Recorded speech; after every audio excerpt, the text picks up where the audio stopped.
آج سے کوئی 150 برس پہلے جب مغلوں کی شوکت و عظمت کا آفتاب غروب ہو رہا تھا تو ہندوستان میں ٹھگوں کا ایک ایسا گروہ پیدا ہو گیا جو بظاہر شریف اور ایماندار تاجروں کی زندگی بسر کرتے تھے، لیکن دراصل ان کا پیشہ یہ تھا کہ وہ اکے دکے مسافروں کے گلے میں رومال کا پھندا ڈال کر انہیں ہلاک کر دیتے اور ان کا مال و اسباب لوٹ لیتے۔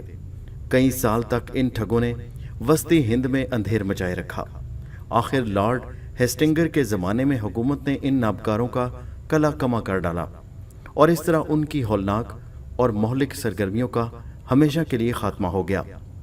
ٹھگوں کا بادشاہ امیر علی کی زندگی کی ایک دلچسپ اور سبق آموز داستان ہے۔ اس سے معلوم ہوتا ہے کہ کس طرح ایک ایسا بچہ جس کے ماں باپ کو ان ظالم ٹھگوں نے ٹھکانے لگا دیا تھا، ان کی تربیت کے زیر اثر خود بڑا ٹھگ بن گیا۔ اس نے ہزاروں بے گناہوں کو اسی طرح موت کے گھاٹ اتارا جس طرح اس کے ماں باپ کو اتارا گیا تھا۔ وہ بارہا قانون کے پھندے میں پھنسا لیکن ہر مرتبہ صاف بچ نکلتا۔ آخر اس نے اپنے کیے کی سزا پائی اور عمر کا آخری حصہ قید میں گزارا۔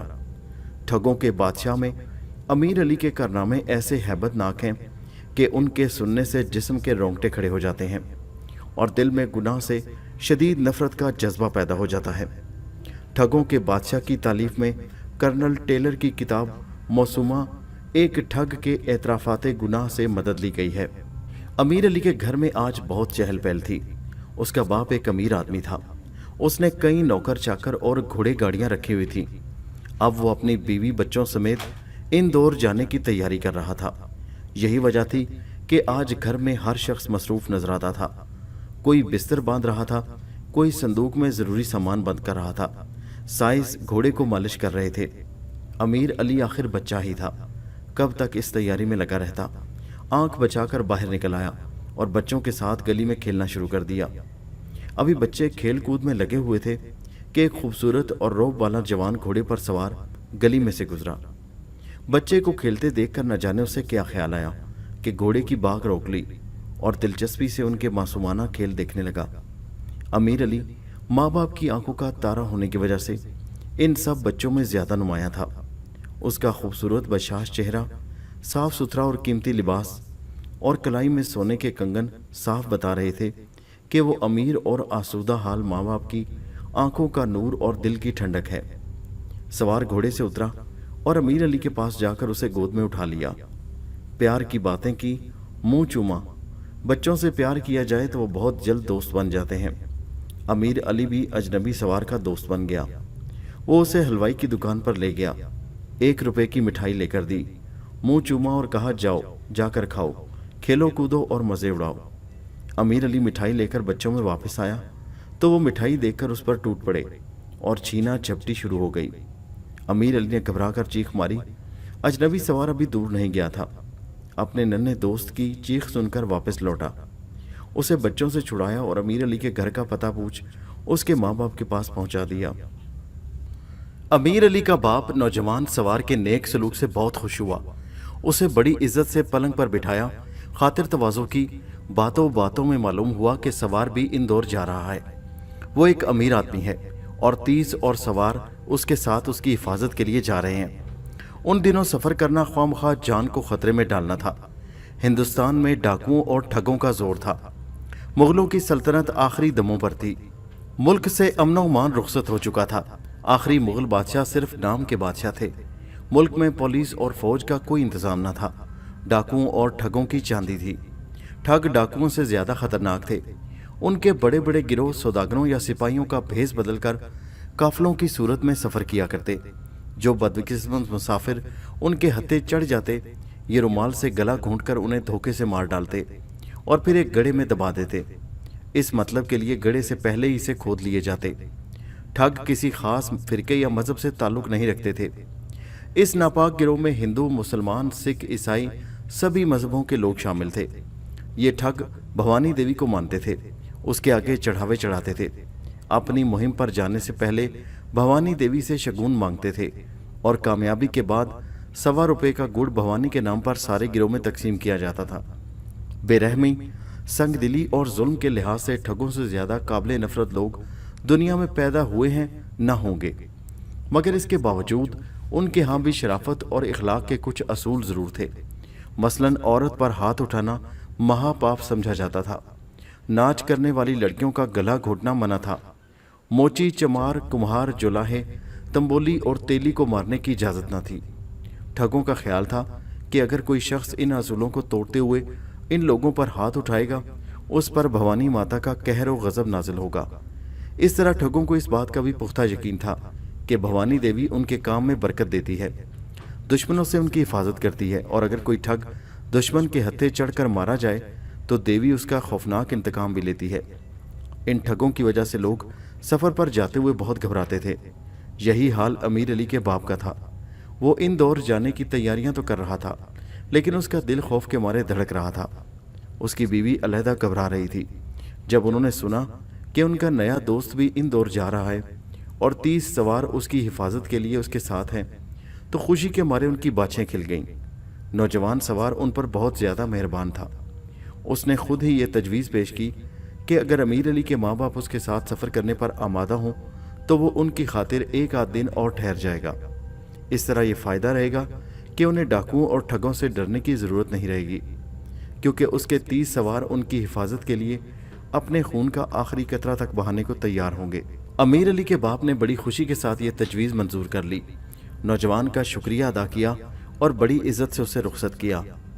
نوجوان سوار، جس کا نام سید اسماعیل تھا، امیر علی کے گاؤں سے باہر خیمے گاڑ کر ان میں ٹھہرا ہوا تھا۔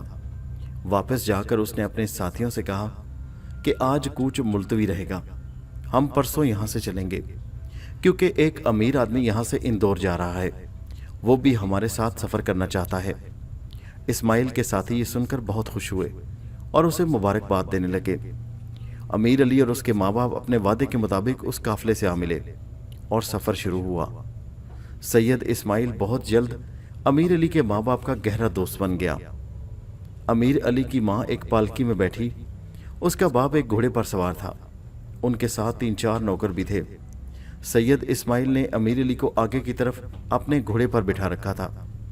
کبھی کبھی وہ گھوڑے سے نیچے اتر کر اس کی باگ تھام لیتا، امیر علی گھوڑے کی پیٹھ پر ہی رہتا۔ اس طرح سید اسماعیل معمولی نوکروں کی طرح گھوڑے کی باگ تھامے بڑی دور تک پیدل چلا جاتا۔ امیر علی کا باپ یہ دیکھ کر بہت خوش ہوتا اور جی ہی جی میں اللہ کا شکر ادا کرتا کہ سفر میں ایسا اچھا ساتھی نصیب ہوا، ورنہ ہر وقت ٹھگوں اور ڈاکوؤں کا ڈر لگا رہتا۔ 3 دن تو اسی طرح ہنسی خوشی سے گزر گئے۔ چوتھے دن یہ قافلہ ایک نالہ پار کرنے لگا تو سید اسماعیل گھوڑے سے اتر کھڑا ہوا۔ نالے میں پانی بہت کم تھا۔ امیر علی گھوڑے پر ہی سوار رہا، لیکن سید اسماعیل نے گھوڑے کی باگ بھی چھوڑ دی، مگر گھوڑا اصیل تھا، اس لیے بڑے آرام سے چلتا رہا۔ تھوڑا ہی عرصہ گزرا تھا کہ پالکی سے چیخیں بلند ہوئی۔ امیر علی نے چیخوں کی آواز سن کر پیچھے مڑ کر دیکھنا چاہا، مگر وہ نالے میں گر پڑا۔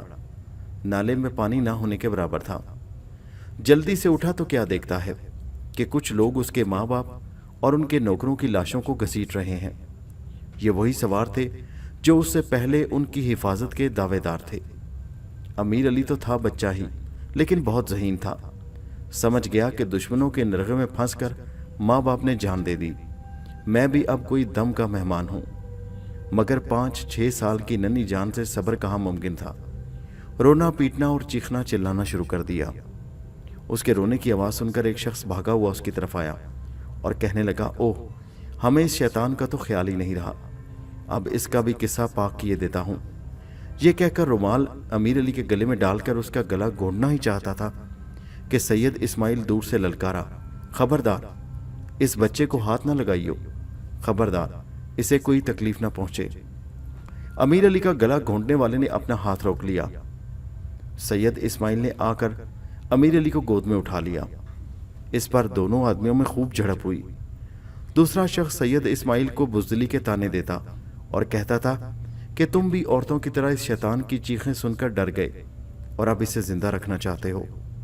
سید اسماعیل اسے یہ جواب دیتا کہ میں اس بچے کو اپنی جان سے زیادہ پیارا رکھتا ہوں، آج سے یہ میرا بیٹا ہے، اگر کسی نے اس پر ہاتھ اٹھایا تو اس کی خیر نہ ہوگی۔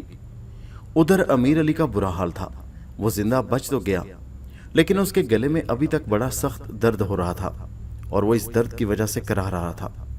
सैयद इस्माइल ने तेल गर्म करके उसके गले पर मालिश की और इस तरह कुछ दर्द कम हुआ, मगर अमीर अली बराबर रोए चला जा रहा था। सैयद इस्माइल ने अमीर अली को पहले की तरह घोड़े पर अपने आगे बिठा लिया और ये काफिला दोबारा रवाना हुआ। सैयद इस्माइल ठगों का सरदार और ये काफिला ठगों का एक गिरोह था जो शिकार की तलाश में निकला हुआ था। सैयद इस्माइल ने घर पहुंचकर अमीर अली को अपनी बीवी के हवाले किया। उस नेक औरत का नाम फातिमा था। उसने अमीर अली को देखकर बड़ी खुशी जाहिर की। सैयद इस्माइल ने उसे बताया कि अमीर अली मेरे एक मरे हुए रिश्तेदार का बेटा है। उसकी माँ भी मर चुकी है, इसलिए मैंने इसे अपना बेटा बना लिया है और अब ये हमारे पास ही रहेगा। फातिमा ये सुनकर बहुत खुश हुई। अमीर अली को गोद में उठा लिया, जी भर कर प्यार किया, अच्छे अच्छे कपड़े पहनाए और कहा कि बेटा अब मैं तुम्हारी माँ हूँ, अपनी माँ को भूल जाओ। मैं उससे कहीं ज़्यादा तुमसे प्यार करूँगी और तुम्हें किसी किस्म की तकलीफ ना होने दूंगी। वक्त गुजरता गया, दिन महीने और महीने साल बनते चले गए। अमीर अली ने सैयद इस्माइल के घर में उसके बेटे की तरह परवरिश पाई और अब जवान हो चला था। उसे अपने माँ बाप बिल्कुल भूल चुके थे। उनकी याद बचपन में ही दिलो दिमाग से निकल चुकी थी, और याद थी भी क्या, एक हल्का सा साया था जो जमाना गुजरने के साथ साथ मिटता चला गया। अमीर अली इस्माइल को ही अपना बाप समझता था और हक यह है कि उसने भी हकीकी औलाद की तरह अमीर अली की परवरिश की। उसे अच्छे अच्छे कपड़े पहनाता, बेहतर से बेहतर खाना खिलाता, अमीर अली की हर ख्वाहिश पूरी करता। उसकी तालीम के लिए उसे गांव के मुल्ला के सुपुर्द किया, जिसने अमीर अली को कुरान पढ़ाया और इस्लाम के मुतालिक ज़रूरी तालीम दी। सैयद इस्माइल अपने शहर में कपड़े की तिजारत करता था और उसका शुमार शहर के बड़े मौज़े सौदागरों में होता था, लेकिन वो आम तौर पर साल में से 6 महीने सफ़र पर ही रहता था। अमीर अली ये भूल चुका था कि उसका बाप ठगों का सरगना है, इसलिए वो यही समझता था कि सैयद इस्माइल 6 महीने सफ़र पर इसलिए रहता है कि वो इस अरसा में दूसरे शहरों से अपनी दुकान के लिए कपड़े खरीदता रहता है और बाकी 6 महीने इस माल को अपने शहर में फ़रोख्त करता है। लेकिन ये बात उसकी समझ में नहीं आती थी कि माल खरीदने के लिए 6 महीने घर से बाहर रहने की क्या ज़रूरत है। उसे क्या मालूम था कि उसका बाप, जो ज़ाहिर में एक निहायत परहेजगार और नेक दिल सौदागर नजर आता है, असल में एक निहायत संगदिल और बेरहम ठग है, जो 6 महीने अपने साथियों के साथ गरीब मुसाफिरों का गला घोंटता और उनका माल लूटता रहता है और बाकी 6 महीने अपने शहर में एक शरीफ और मोतबर सौदागर की हैसियत से गुजारता है। अमीर अली तो अमीर अली, खुद फातिमा को भी ये पता न था कि उसके खाविंद का असल पेशा क्या है। रफ्ता रफ्ता अमीर अली को भी शक गुजरने लगा। सैयद इस्माइल चूंकि ठगों के गिरोह का सरदार था, इसलिए ये लोग अक्सर सलाह मशवरे के लिए उसके घर पर आया करते थे। अमीर अली की समझ में ये बात ना आती थी कि ये खुफिया मशवरे किस चीज़ के मुतालिक होते हैं जो इतनी राजदारी से काम लिया जाता है। आखिर इसकी वजह क्या है। उसने इस भेद का पता लगाने की बहुत कोशिश की, मगर उसका बाप इस किस्म के काम उससे छुपा कर किया करता था। एक दिन घर में इसी किस्म का खुफिया मशवरा हो रहा था। बहुत से ठग एक कमरे में जमा थे और बड़ी बुलंद आवाज़ से किसी बात पर झगड़ रहे थे। इत्तफाक से अमीर अली पास के कमरे में बैठा था, लेकिन सैयद इस्माइल या दूसरे ठगों को पता नहीं था कि लड़का इनकी बातें सुन रहा है।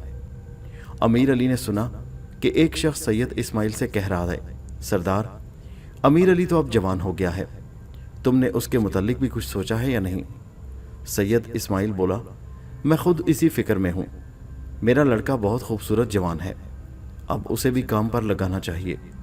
इंशाल्लाह ये बड़ा नामी सरदार साबित होगा। क्यों ना हो सैयद साहब, आखिर बेटा भी तो आपका ही है ना। नामी सरदार का बेटा नाम नहीं पैदा करेगा तो और कौन नाम पैदा करेगा। तो फिर इंतज़ार किस बात का है। भवानी माता से नेक शगुन लेकर इसे पवित्र गुड़ खिला दो। अच्छा, मैं सोचूंगा भाई।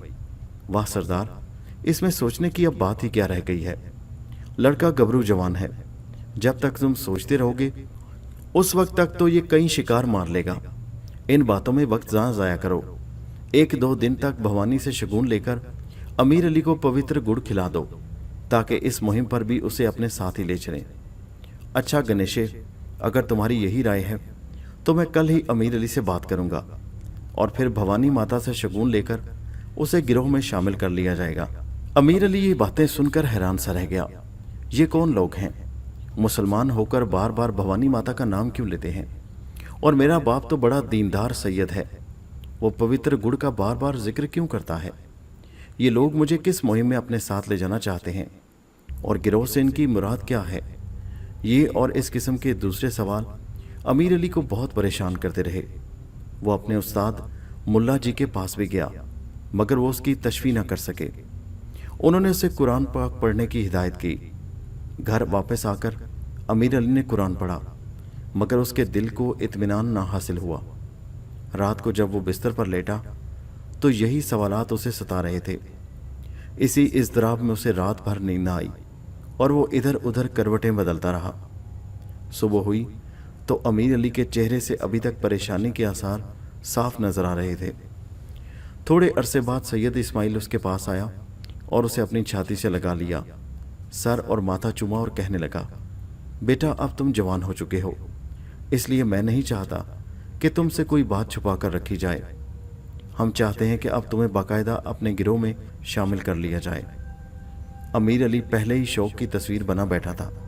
कहने लगा, खुदा के लिए जल्दी फरमाइए, मैं तो कल से तड़प रहा हूँ कि आखिर आप मुझे किस गिरोह में शामिल करना चाहते हैं। तो तुमने कल क्या हमारी सारी बातें सुन ली थी? जी हाँ, मैं साथ ही के कमरे में बैठा सब कुछ सुन रहा था। चलो अच्छा हुआ। इसके बाद सैयद इस्माइल ने अमीर अली को बताया कि वो कपड़े का मामूली सौदागर नहीं बल्कि ठगों के एक ज़बरदस्त गिरोह का सरदार है। उसने उसे अपने पेशे के तमाम हथकंडे बताए। अब तुम जवान हो गए हो, मैं चाहता हूँ कि तुम्हें अब बाकायदा अपने गिरोह में शामिल कर लिया जाए, ताकि जब खुदा मुझे अपने पास बुला ले तो तुम मेरी जगह ले सको। अमीर अली सादा दिल नौजवान था और उसके दिल में अपने बाप की बहुत इज्जत थी। ये चकनी चपड़ी बातें सुनकर सैयद इस्माइल के जाल में फंस गया और कहने लगा, खुदा के लिए मुझे अपने गिरोह में जल्द अज जल्द शामिल कर लीजिए, मैं अब ज़्यादा इंतज़ार नहीं कर सकता। सैयद इस्माइल ने उसे बताया कि हम लोग भवानी देवी के चेले हैं और कोई बात उसकी इजाज़त के बगैर नहीं करते। 3 दिन बाद हम सब एक मैदान में जमा होंगे और वहाँ माता से तुम्हारे मुतल्लिक इजाज़त मांगेंगे। अगर देवी ने अच्छा शगुन दे दिया तो तुम्हें उसी वक्त इस गिरोह में शामिल कर लिया जाएगा। आखिर 3 दिन भी गुजर गए और अमीर अली ठग बनाए जाने की रस्म अदा करने का वक्त सर पर आ पहुंचा। उस दिन दुसहरा था। तमाम ठग साफ सुथरे कपड़े पहनकर सैयद इस्माइल के घर जमा हुए।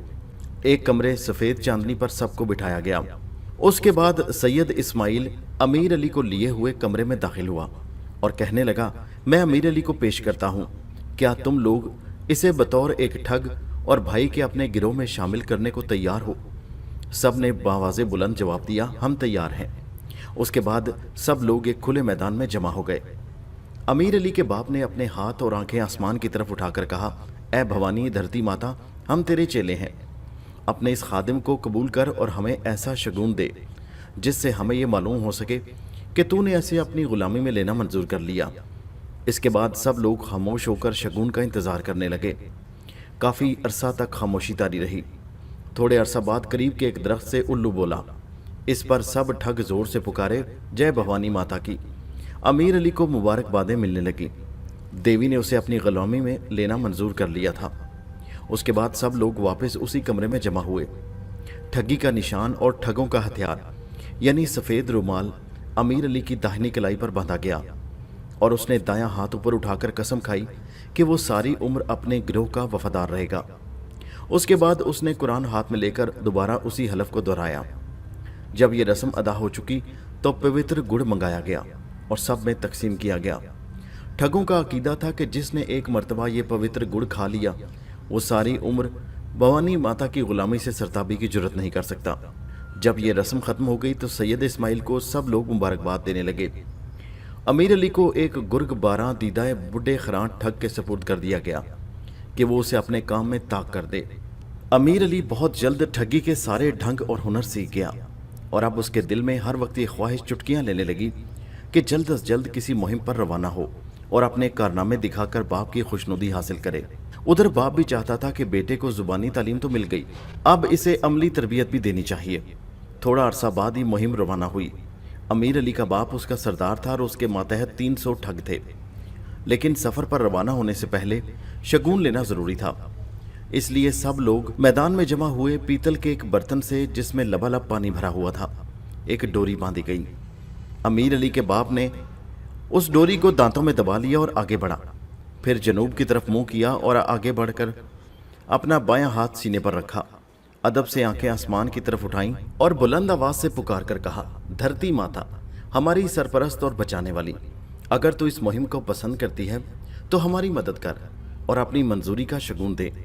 ये कहकर सैयद इस्माइल खामोश हो गया और उसके बाद बाकी लोगों ने उसी दुआ को दोहराया। आधा घंटा तक मौत की सी खामोशी तारी रही।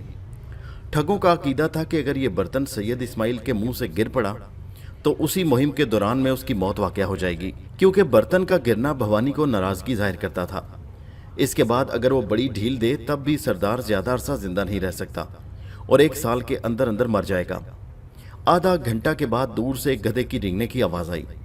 सब ठगों ने खुशी से जय भवानी के नारे लगाए। गधे का रेंगना एक निहायत मुबारक शगुन समझा जाता था और वो सब खुश थे कि इस मुहिम में बड़ी दौलत हाथ आएगी। आखिर मुहिम रवाना हुई।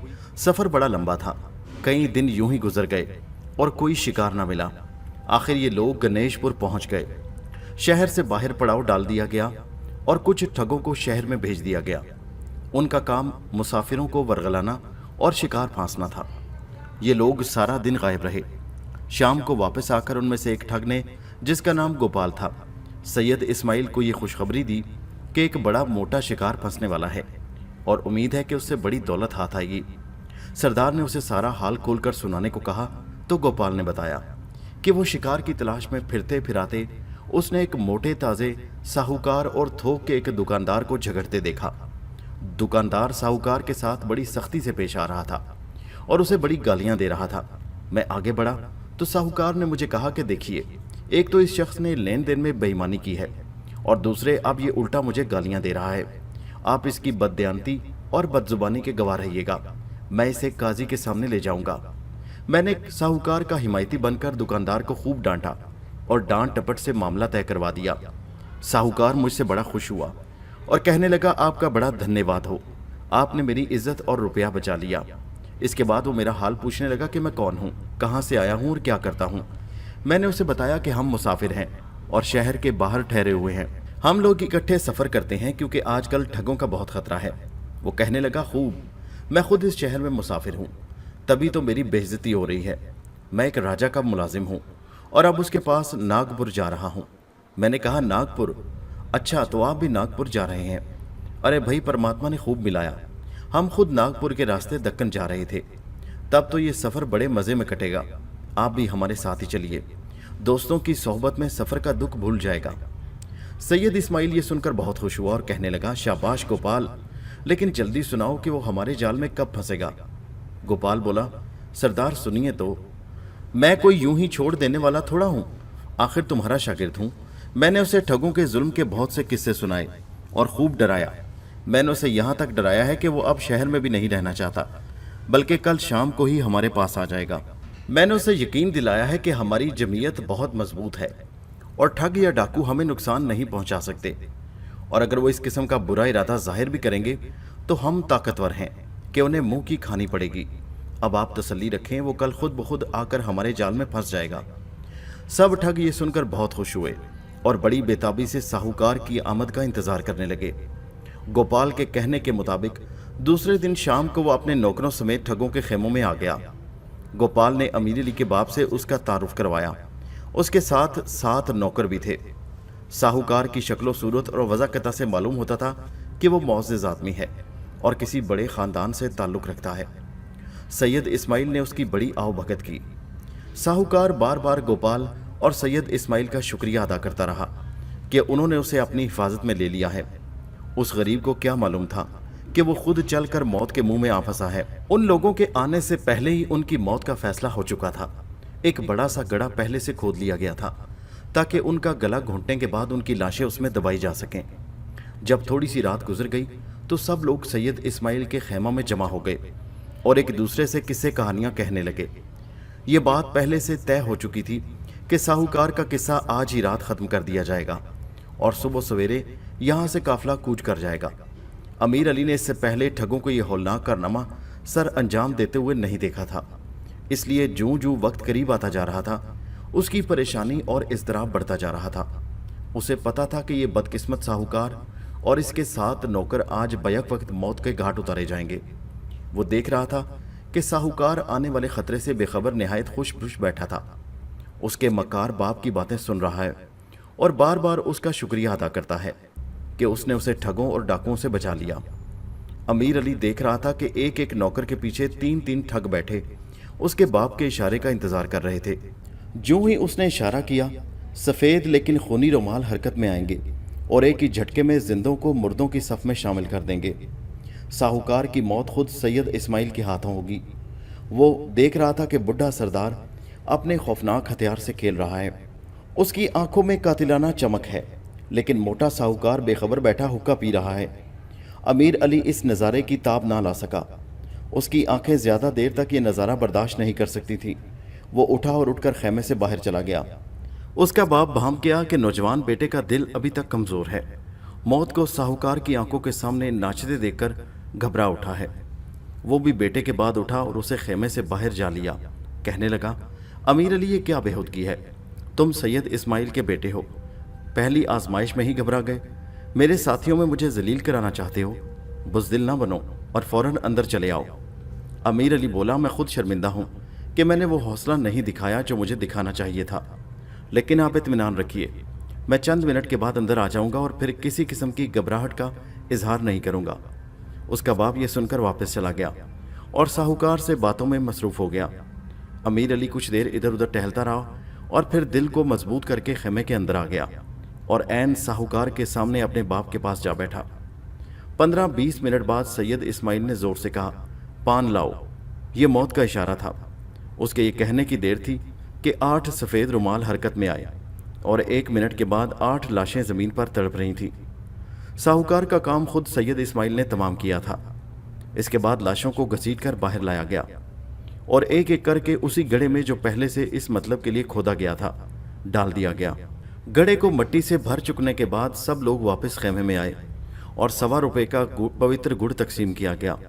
उस रात अमीर अली को नींद बिल्कुल नहीं आई। साहूकार की तस्वीर रात भर उसकी आंखों के सामने फिरती रही, लेकिन जब वो सुबह उठा तो उसके बाप ने उसकी पीठ पर थपकी दी और कहा कि अगली मुहिम में तुमसे भी काम लिया जाएगा। नागपुर तक रास्ते में कोई काबिल जिक्र वाक़या पेश ना आया। ठगों ने इक्के दुक्के मुसाफिरों को सड़क पर ज़रूर हलाक किया, मगर कोई मोटी असामी उनके हाथ ना लगी। नागपुर पहुंचकर उन्होंने शहर के बाहर खैमे गाड़ दिए, मगर सैयद इस्माइल और 2-4 और मोतबर सूरत ठग शहर में चले गए और अपने आप को सौदागर जाहिर किया। साहूकार के कत्ल से उन्हें नकद रुपया भी काफ़ी हाथ आया था, लेकिन उसके अलावा साहूकार के पास बहुत सा कीमती सामान भी था और ठग चाहते थे कि उसे नागपुर में फ़रोख्त करके उसके टके खरे कर लिए जाएं। उसी लेन देन के दौरान में सैयद इस्माइल को एक साहूकार से मालूम हुआ कि वो अपने कारोबार के सिलसिला में हैदराबाद जाना चाहता है। सैयद इस्माइल ने साहूकार को बताया कि वो खुद ही भी हैदराबाद ही जा रहा है, लेकिन चूंकि रास्ते पुरखतर हैं और हर वक्त ठगों का डर लगा रहता है, इसलिए उसने अकेले सफ़र करने के बजाय सिपाहियों के एक काफिला को कुछ दे दिलाकर इस बात पर रजामंद कर लिया है कि वो उसे अपनी हिफाजत में हैदराबाद ले चलें। ये सिपाही निज़ाम की फ़ौज में मुलाजिम हैं, छुट्टी लेकर अपने घरों को आए हुए हैं और अब वापस जा रहे हैं। साहूकार जो पहले ही ठगों से डरता था, सैयद इस्माइल ने ठगों के जुल्म के 2-4 किस्से ऐसे सुनाए कि गरीब के रोंगटे खड़े हो गए और कहने लगा, मीर साहब, अगर आप किसी तरह मुझे भी अपने साथ ले चलें तो बड़ी कृपा होगी। मैं आपका ये एहसान उम्र भर न भूलूंगा। सैयद इस्माइल बोला, ये बात मेरे इख्तियार में नहीं, मैं तो खुद उन सिपाहियों की मेहरबानी और इनायत का फ़ायदा उठा रहा हूँ। मैं आपको किस तरह अपने साथ ले जा सकता हूँ? साहूकार कहने लगा, परमात्मा के लिए मेरी खातिर कुछ न कुछ ज़रूर कीजिए। मेरा हैदराबाद जाना बहुत ज़रूरी है और अगर मैं अकेला इस सफ़र पर रवाना हुआ तो मेरा ज़िंदा और सलामत हैदराबाद पहुँचना नामुमकिन है। जब आप जैसे बहादुर और मजबूत और तवाना लोग अकेले सफ़र करते हुए डरते हैं तो मैं गरीब इतनी हिम्मत कहाँ से लाऊं? आप जिस तरह भी बन पड़े ज़रूर मुझे अपने हमरा ले चलिए। सैयद इस्माइल बोला, मैं ठीक वादा तो नहीं कर सकता, अलबत्ता सिपाहियों का सरदार एक नौजवान आदमी है और मेरी बड़ी इज्जत करता है। उससे कह देखूंगा, अगर वो मान गया तो बड़ी खुशी की बात होगी। ہم لوگ آپ کی خاطر 2-4 دن اور یہاں ٹھہر جائیں گے۔ اتنے میں آپ سفر کا سامان درست کر لیجئے، پھر اکٹھے حیدرآباد روانہ ہوں گے۔ ساہوکار یہ سن کر بڑا خوش ہوا۔ سید اسماعیل کا شکریہ ادا کیا اور بڑی دور تک اسے چھوڑنے کے لیے اس کے ساتھ آیا۔ سید اسماعیل نے ڈیرے میں جا کر ٹھگوں کو خوشخبری سنائی کہ ایک موٹا تازہ شکار پھانس کر آ رہا ہوں۔ پھر اس نے امیر علی کو بتایا، بیٹا تم پوتر گڑ تو کھا ہی چکے ہو، اب صرف اس بات کی کسر رہ گئی ہے کہ تم اپنے ہاتھ سے بھوانی ماتا کے قدموں میں انسانی زندگی کی بھینٹ چڑھاؤ۔ یہ رسم بھی بہت جلد پوری ہو جائے گی۔ اپنے دل کو ابھی سے مضبوط کر لو، اس ساہوکار کی زندگی کا خاتمہ تمہارے ہاتھوں ہوگا۔ امیر علی بولا، ابا جان میرا دل بڑا مضبوط ہے، میں تو عرصے سے اس دن کی راہ دیکھ رہا تھا جب میری قوت بازو کا امتحان ہوگا اور میں اس امتحان میں کامیاب ہو کر خوشنودی حاصل کروں گا۔ سید اسماعیل نے کہا، شاباش بیٹا، تم اپنے باپ کی نام کی لاج رکھ رہے ہو۔ ایک دن ایسا آئے گا جب میں آرام سے ایک گوشے میں جا بیٹھوں گا اور سرداری تمہارے سپرد کر دی جائے گی۔ دوسرے دن سید اسماعیل ساہوکار کے پاس گیا اور کہنے لگا، سپاہیوں کا سردار پہلے تو میری بات کو بالکل مانتا ہی نہ تھا۔ وہ کہتا تھا کہ ایک ساہوکار کو اپنے ساتھ لے جانا خواہ مخواہ ٹھگوں اور ڈاکوں کو اپنے اوپر حملہ کرنے کی دعوت دینا ہے، اس لیے ہم تمہارے دوست کو اپنے ہمراہ نہیں لے جا سکتے۔ لیکن میرے بہت زور دینے پر وہ مان گیا ہے۔ اب تم جلدی کرو، 1-2 دن کے اندر اندر سارا سامان سفرت درست کر لو اور قافلے میں آ ملو، ورنہ سپاہیوں کے مزاج تم جانتے ہو، کیا پتہ کب بگڑ جائیں اور تمہارا انتظار کیے بغیر ہی چل پڑیں۔ ساہوکار یہ سن کر بہت خوش ہوا اور کہنے لگا، میر صاحب پرماتما آپ کو خوش رکھے، آپ نے جو مجھ پر احسان کیا وہ عمر بھر یاد رکھوں گا۔ میں 2 دن کیا کل ہی سارا سامان لے کر آپ کے قافلے سے آ ملوں گا۔ آپ سردار صاحب کی خدمت میں بھی میری طرف سے ان کا شکریہ ادا کر دیں۔ سید اسماعیل کہنے لگا، یہ تو میں تمہارے کہے بغیر ہی کر چکا ہوں۔ تم نے اپنے لین دین میں جس ایمانداری کا ثبوت دیا ہے اس سے میں بہت خوش ہوا ہوں اور اب مجھے تم سے زیادہ خیال رہتا ہے۔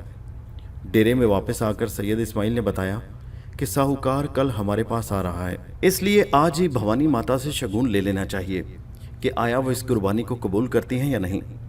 چنانچہ حسب معمول سب ٹھگ ایک کھلے میدان میں جمع ہوئے۔ سید اسماعیل درمیان میں کھڑا ہو گیا۔ اس نے بایاں ہاتھ سینے پر رکھا اور آنکھیں آسمان کی طرف اٹھا کر نہایت ادب سے کہا، اے بھوانی ماتا، کیا تو ہماری نئی قربانی کو قبول کرتی ہے؟ اگر تجھے اپنے چیلوں کی یہ بھیٹ منظور ہے تو ہماری مدد کر اور ہمیں نیک شگون دے۔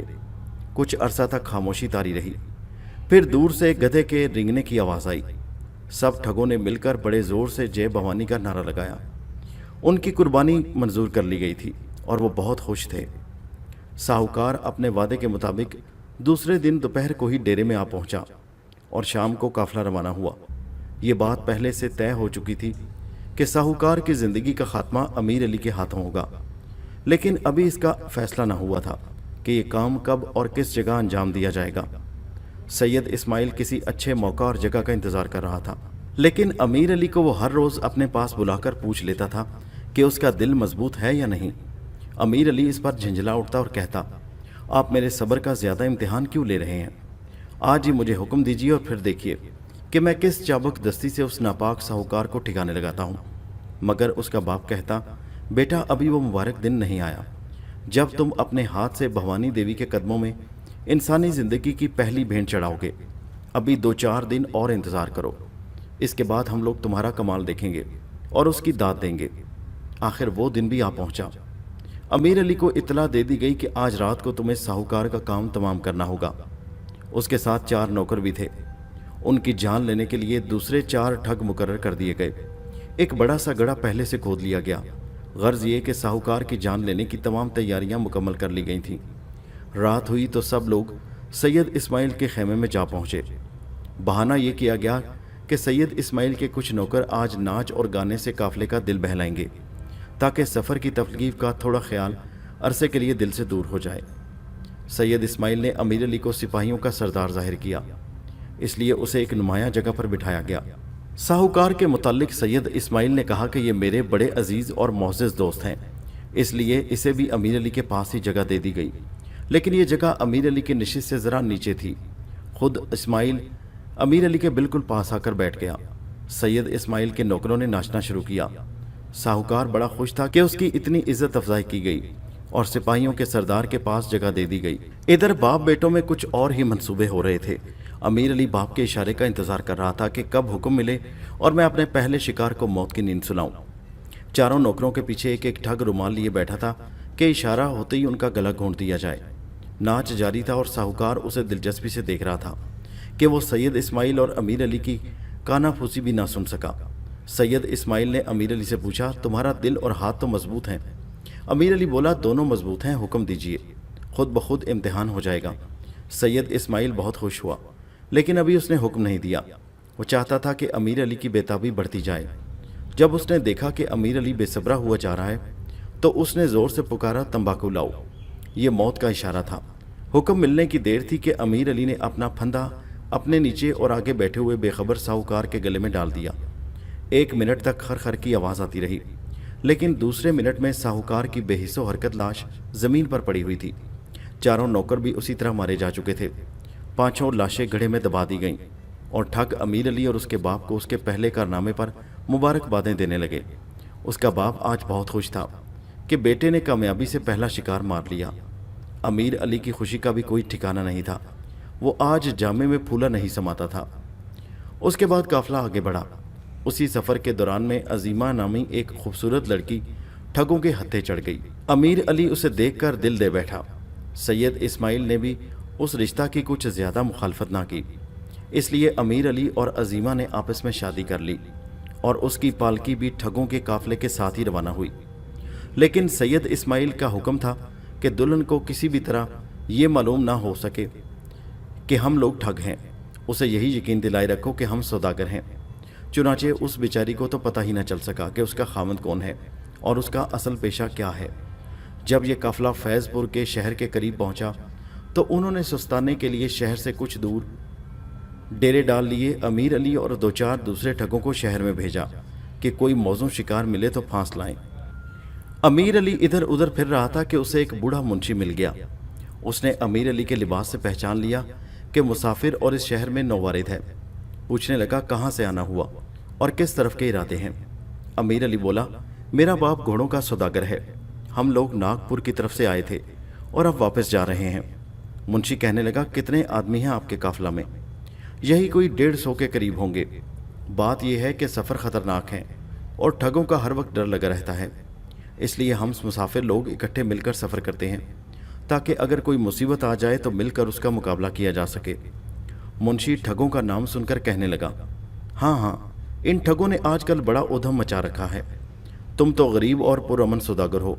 बड़े बड़े बहादुरों का पिता ठगों का नाम सुनकर पानी हो जाता है। तुमने नवाब सब्ज़ी खान का नाम सुना है? कौन नवाब सब्ज़ी खान? ये नाम तो कुछ नाशना और बड़ा अजीब सा है। माफ़ कीजिएगा, नवाब सब्ज़ी खान सचमुच किसी नवाब का नाम है? तो मैं तुमसे झूठ कह रहा हूँ क्या? अरे मियाँ, ये कोई मजाक नहीं। नवाब सब्ज़ी खान तो यहाँ के बहुत बड़े रईस हैं, लेकिन तुम्हें क्या पता, तुम तो मुसाफिर हो और शायद आज इस शहर में आए हो। हाँ, यही बात है। दूसरा ये कि मुझे ये नाम कुछ दिलचस्प सा महसूस हुआ। मीर साहब, बात यह है कि नवाब साहब का असल नाम तो कुछ और ही है, लेकिन चूंकि भंग बहुत पीते हैं इसलिए उनका नाम सब्ज़ी खान पड़ गया है और ये नाम कुछ ऐसा मशहूर हुआ कि असल नाम तो कोई जानता ही नहीं। अमीर अली बोला, अच्छा, तो ये नवाब साहब बहुत बड़े आदमी होंगे, बड़ी दौलत होगी इनके पास। अजी मीर साहब, ये भी कोई पूछने की बात है? नवाब इब्ने नवाब पोतड़ों के अमीर हैं। इनके पास दौलत नहीं होगी तो और किसके पास होगी? लेकिन असल बात तो बीच में ही रह गई। हाँ, तो मैं कह रहा था कि आप लोग तो सौदागर हैं। सौदागरों को लड़ने भिड़ने से क्या काम?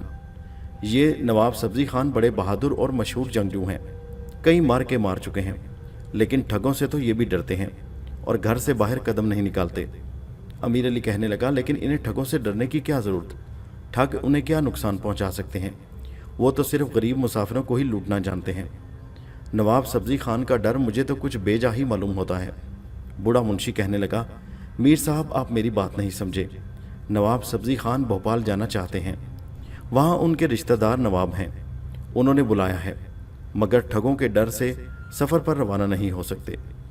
अमीर अली ये सुनकर बहुत खुश हुआ कि खूब शिकार फंसा, लेकिन खुशी के जज्बात को छुपा कर बोला, अगर आप मुझे नवाब साहब की खिदमत में ले चलें तो मैं उन्हें अपने काफ़िले के साथ चलने के लिए अर्ज़ करूं। हम लोग भी उसी तरफ जा रहे हैं, और आप जानते हैं कि इतने बड़े गिरोह पर हमला करते हुए ठग बहुत डरते हैं। मुंशी ये सुनकर बहुत खुश हुआ। उसे उम्मीद थी कि नवाब सब्जी खान अमीर अली की इस तजवीज़ को मंजूर कर लेंगे और मुंशी को भी खुश होकर कुछ न कुछ इनाम अता फरमा देंगे। बूढ़ा मुंशी अमीर अली को नवाब सब्जी खान के हजूर में ले गया। नवाब साहब की उम्र 50 बरस के लगभग होगी, मगर उनकी मजबूती और तवानाई में अभी तक कोई फ़र्क नहीं आया था। उनका चेहरा अनार के दानों की तरह सुर्ख था और उससे शानो शौकत और रौब-दाब टपक रहा था।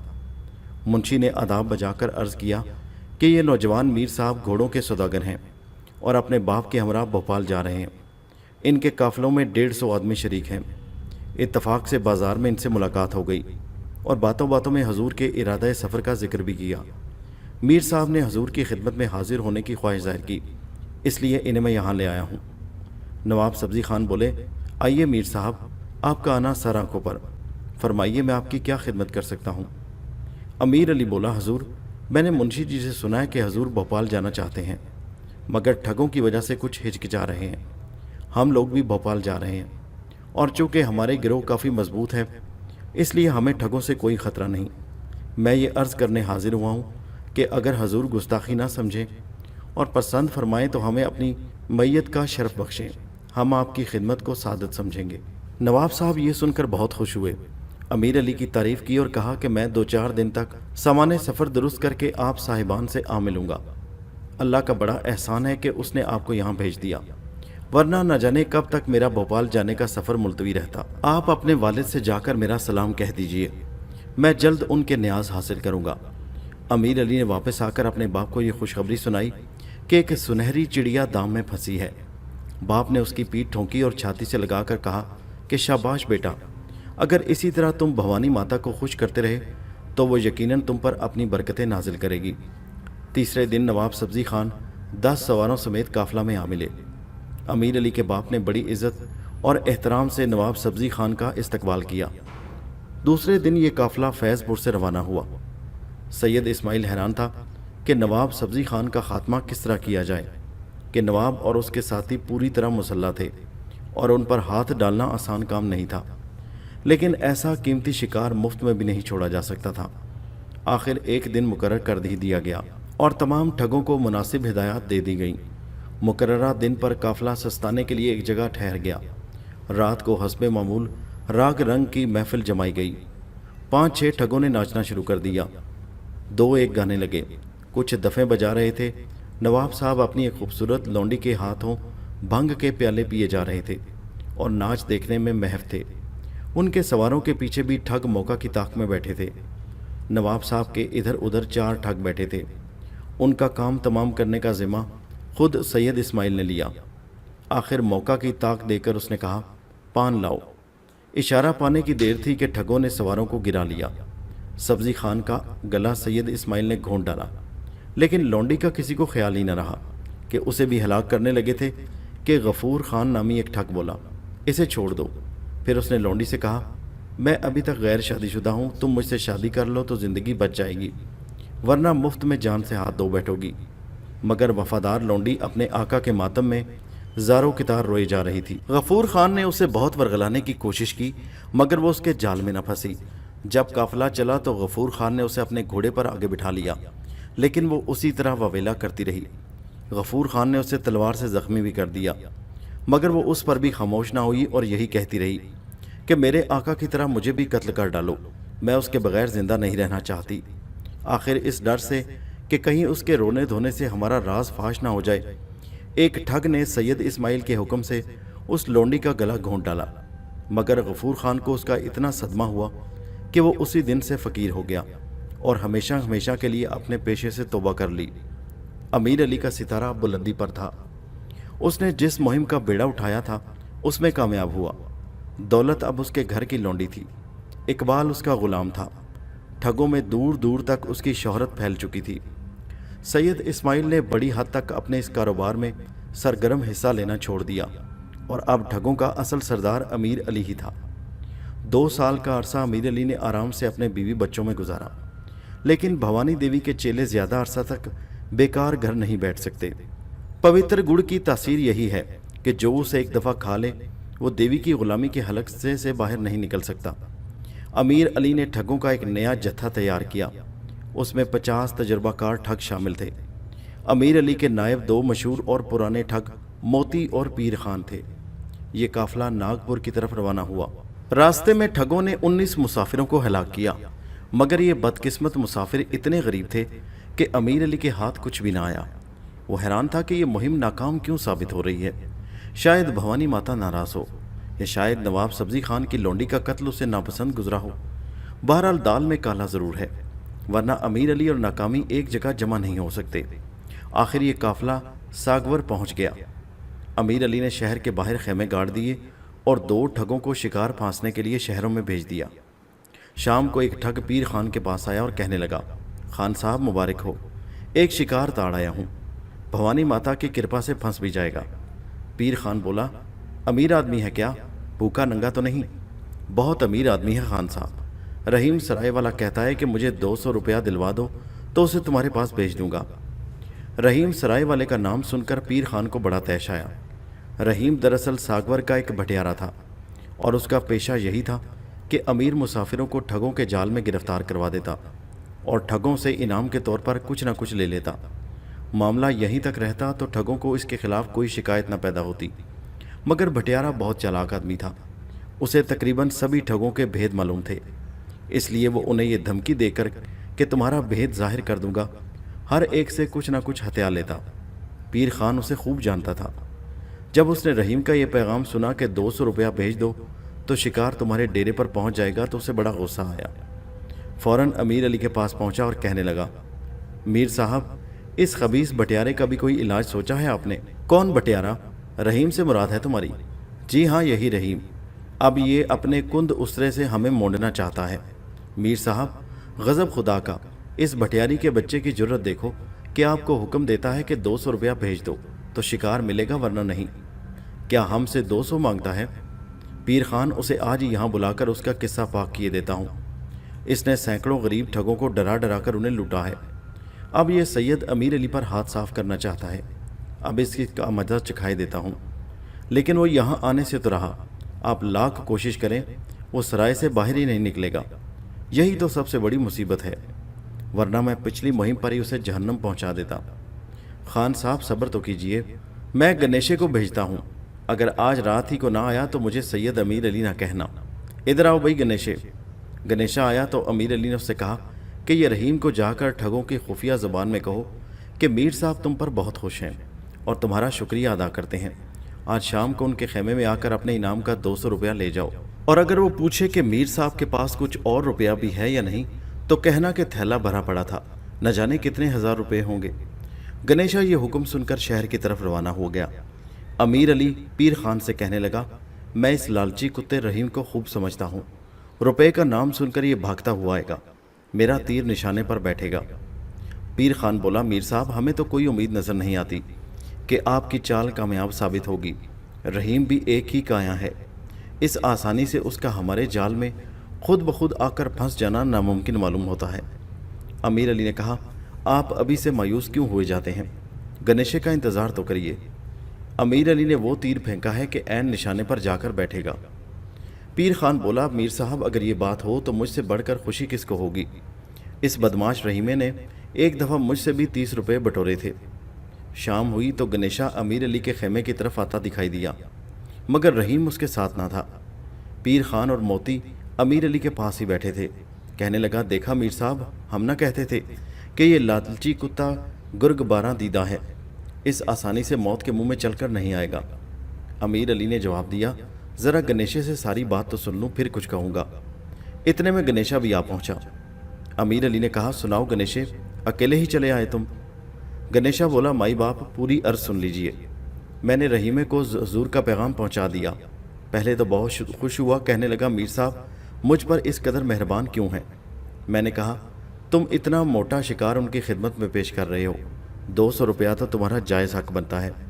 मैंने उसे बताया कि मीर साहब ने मेरे सामने थैले में से 200 रुपये निकाल कर अलग रख लिए थे। थैले का नाम सुनकर वह चौंक उठा। कहने लगा, तो थैले में और भी बहुत रुपया होगा। मैंने उसे बताया कि थैले में 2-3 हज़ार रुपये से क्या कम हो गए। फिर मुझसे पूछने लगा کہ جب میر صاحب نے تمہیں یہ پیغام دیا تو اس وقت پیر خان تو ان کے پاس نہیں تھا۔ میں نے اسے بتایا کہ میر صاحب بالکل اکیلے تھے۔ اب میں واپس جا رہا ہوں، تمہیں آنا ہے تو مجھ سے کہہ دو یا میرے ساتھ چلو، فضول میں میرا وقت کیوں ضائع کرتے ہو؟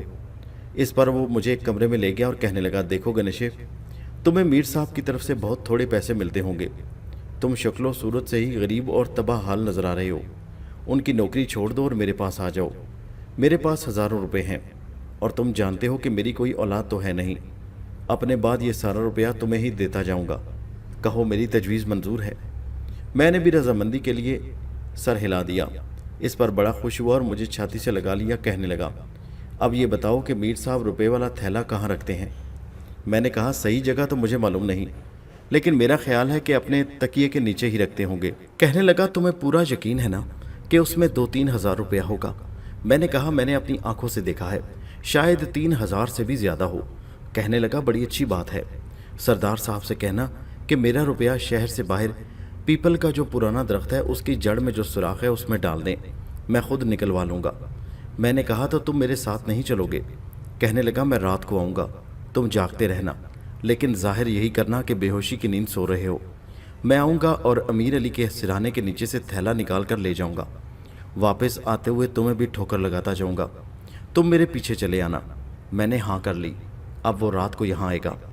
امیر علی یہ ماجرا سن کر بہت خوش ہوا اور پیر خان سے کہنے لگا، دیکھا خان صاحب، یہ لالچی کتا روپے کی ہڈی کے لالچ میں خود شیر کے گڑھے میں چوری کرنے کی نیت سے آ رہا ہے۔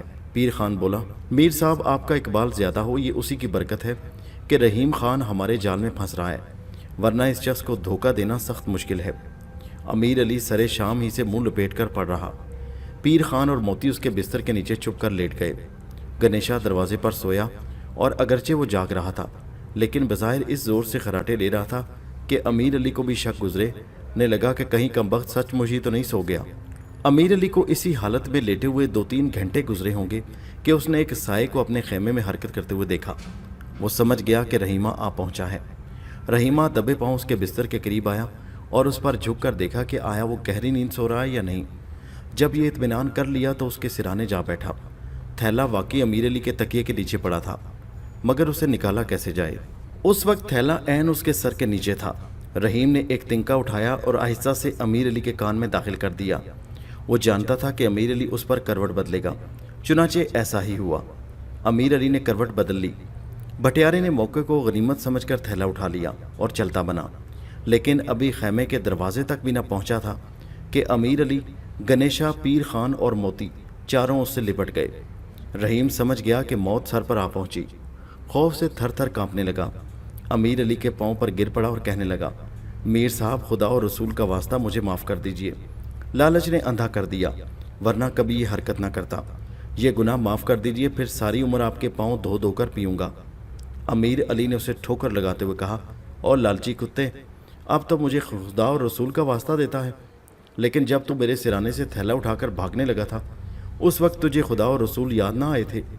بھٹیارے نے زاروں کی طرح رونا شروع کر دیا۔ وہ بار بار یہی کہے جاتا، میر صاحب، خدا اور رسول کے واسطے میری جان بخش دو، ساری عمر حضور کا غلام رہوں گا۔ آخر امیر علی بولا، اگر 3 ہزار روپیہ ادا کر دو تو جان بخشی ہو سکتی ہے، ورنہ ابھی تمہیں کتے کی موت مار دیا جائے گا۔ بھٹیارا کہنے لگا، حضور، میرے پاس 3 ہزار کہاں آئے؟ غریب آدمی ہوں، سرائے سے تو پیٹ پالنا ہی مشکل ہے، آپ لوگوں کے سہارے جی رہا ہوں، میں 3 ہزار کہاں سے دوں؟ البتہ 300 روپے دے دوں گا۔ امیر علی نے ٹھوکر لگاتے ہوئے کہا، کمینے پاجی، ہمیں 300 روپے کا لالچ دیتا ہے، 3 ہزار سے 1 پائی کم نہ لوں گا۔ رحیم نے رو کر کہا، میر صاحب، اگر 3 ہزار ہوتا تو حضور ہی قیاس فرمائیں، جان سے کیوں کر عزیز رکھتا، میری تو ساری عمر کی کمائی یہی 300 روپے ہیں۔ پیر خان ہنس کر بولا، اور وہ روپے کہاں ہیں جو تو غریب ٹھگوں کو ڈرا دھمکا کر وصول کیا کرتا تھا؟ 30 روپے تو تو نے مجھ سے بھی بٹورے تھے۔ رحیم کے پاس اب کوئی جواب نہ تھا، مگر وہ برابر روئے چلا جا رہا تھا۔ آخر امیر علی نے پیر خان کو حکم دیا کہ اس کا گلا گھونٹ کر اسے ہلاک کر دیا جائے۔ پیر خان اسی کے حکم کا انتظار کر رہا تھا۔ اس نے رومال نکال کر بھٹیارے کے گلے میں ڈال دیا۔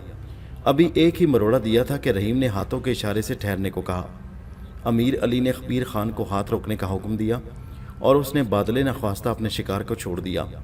امیر علی بولا، کہو کیا کہنا چاہتے ہو، لیکن بات بالکل مختصر ہو، मैं ज़्यादा बक बक सुनने को तैयार नहीं, लेकिन रहीमे के हलक से आवाज़ ही ना निकलती थी। अमीर अली ने गणेशे को थोड़ा सा पानी लाने को कहा। रहीम ने पानी के 2 घूंट पिए तो उसके गले से रुक रुक कर आवाज़ निकलने लगी।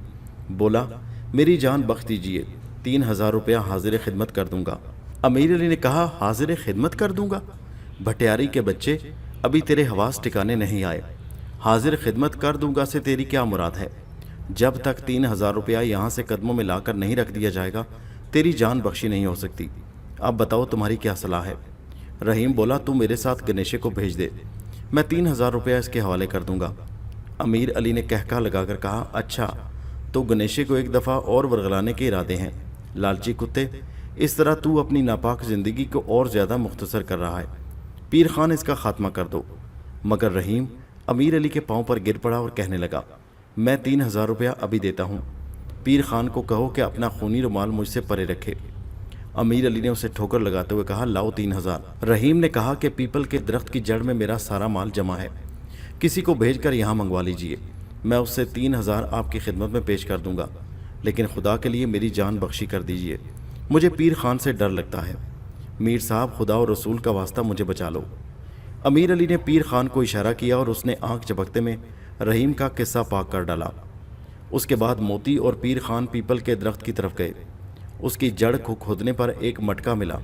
जब डेरे में वापस आकर उन्होंने उस मटके का मुंह खोला तो उसमें से 5000 रुपया नकद और सोने चांदी के कई जेवरात निकले।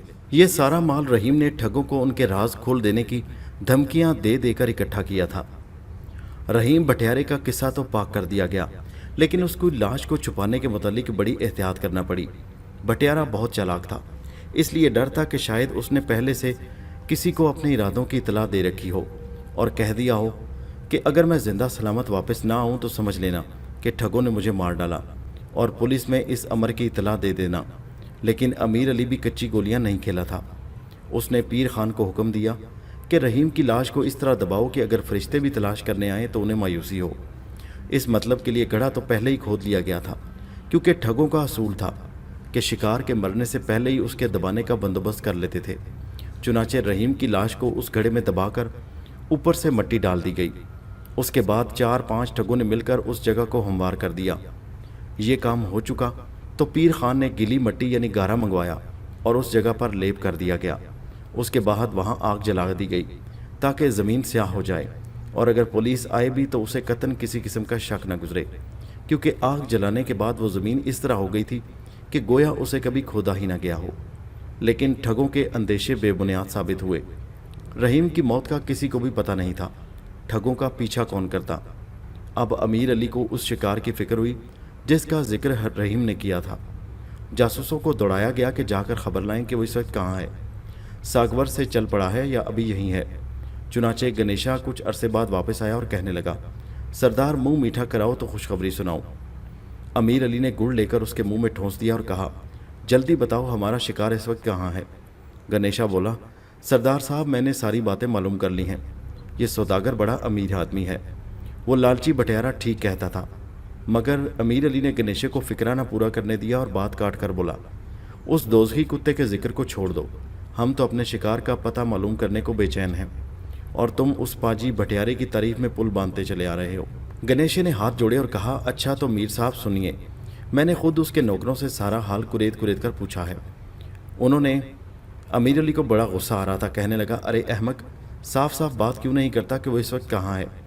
उसकी इमारत और अपनी लियाकत के किस्से सुनाने की इस वक्त ज़रूरत नहीं, साफ साफ कहो कि ये सौदागर साहब कहाँ हैं।